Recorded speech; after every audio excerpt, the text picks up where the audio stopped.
नमस्कार मित्रों। आज हम चर्चा करेंगे यज्ञोपैथी के ऊपर।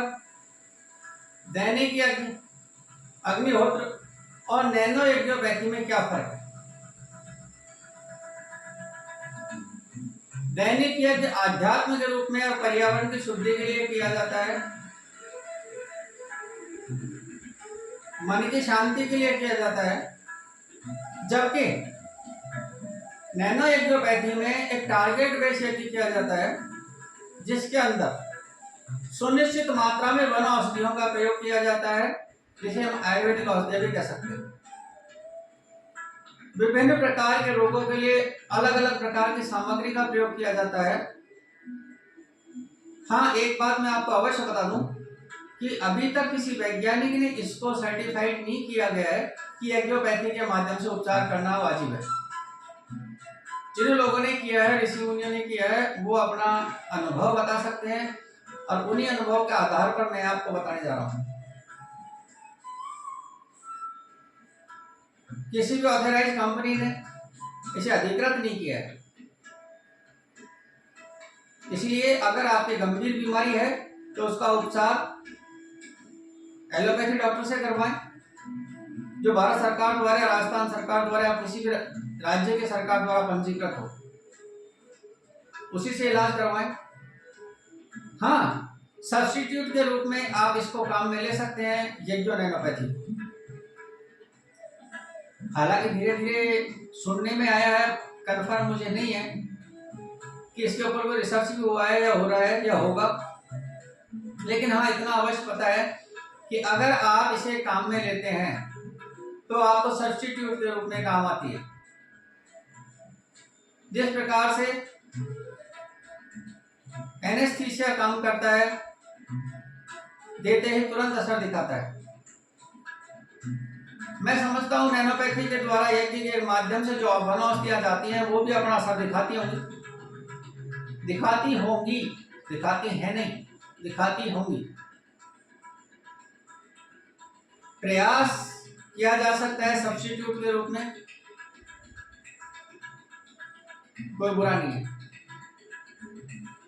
इसमें जो औषधियां काम में ली जाती हैं, सामग्री काम में ली जाती है, सबसे पहले हम कहते हैं कि यज्ञोपैथी, नैनो यज्ञोपैथी का उद्देश्य प्लस दैनिक हवन अग्निहोत्र का उद्देश्य क्या है।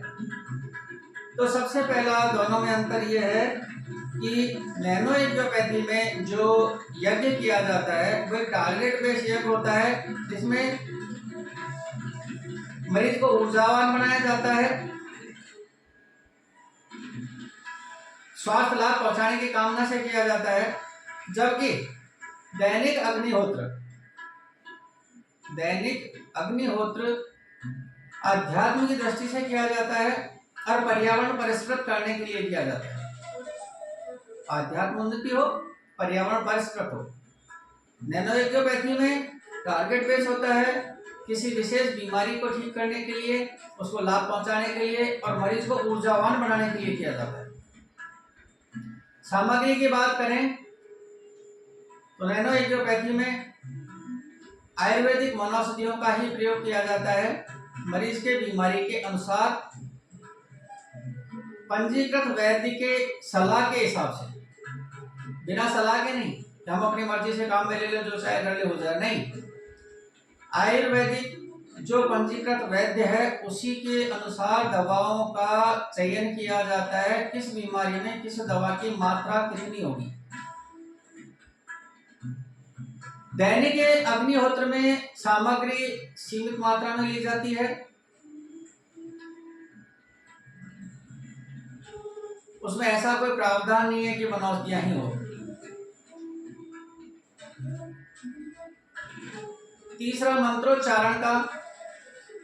मंत्रोच्चारण के लिए ज्योतिषीय अवधारणा के अनुसार, यज्ञो नैनोपैथी में ज्योतिषीय अवधारणा के अनुसार किस रोग में किस मंत्र का क्या प्रभाव पड़ता है उसका उच्चारण किया जाता है और उतनी ही मात्रा में किया जाता है। जबकि दैनिक अग्निहोत्र में वैदिक मंत्रों का प्रयोग किया जाता है।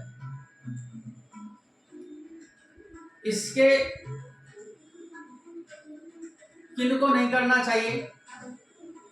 ये अग्निहोत्र या यज्ञ नैनोपैथी किसको नहीं करनी चाहिए?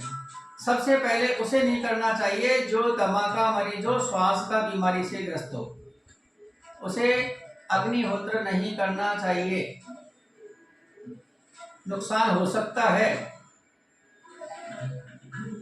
नुकसान हो सकता है। दूसरी बात, जब हम नैनो यज्ञ करें बंद कमरे में किया जाता है ताकि उसके धूम्र का प्रभाव हमारी श्वसन क्रिया के माध्यम से हमारे शरीर तक पहुंचे। लेकिन यदि धुआं ज्यादा हो जाती है तो उसी समय तुरंत दरवाजे खिड़कियां खोल देनी चाहिए ताकि धुआं का प्रभाव कम हो जाए।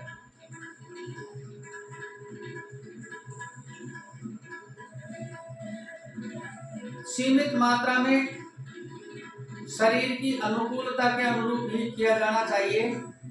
यदि आपका शरीर शिथिल होता है, कमजोर होता है, तो अधिक समय इसमें नहीं लगाएं। अंत में फिर एक बार बोलूंगा कि गंभीर बीमारियों के लिए यज्ञोपैथी का सहारा नहीं लें। सिर्फ और सिर्फ सरकार द्वारा पंजीकृत डॉक्टर को ही दिखाएं और उसी की सलाह के अनुसार काम करें। नमस्कार।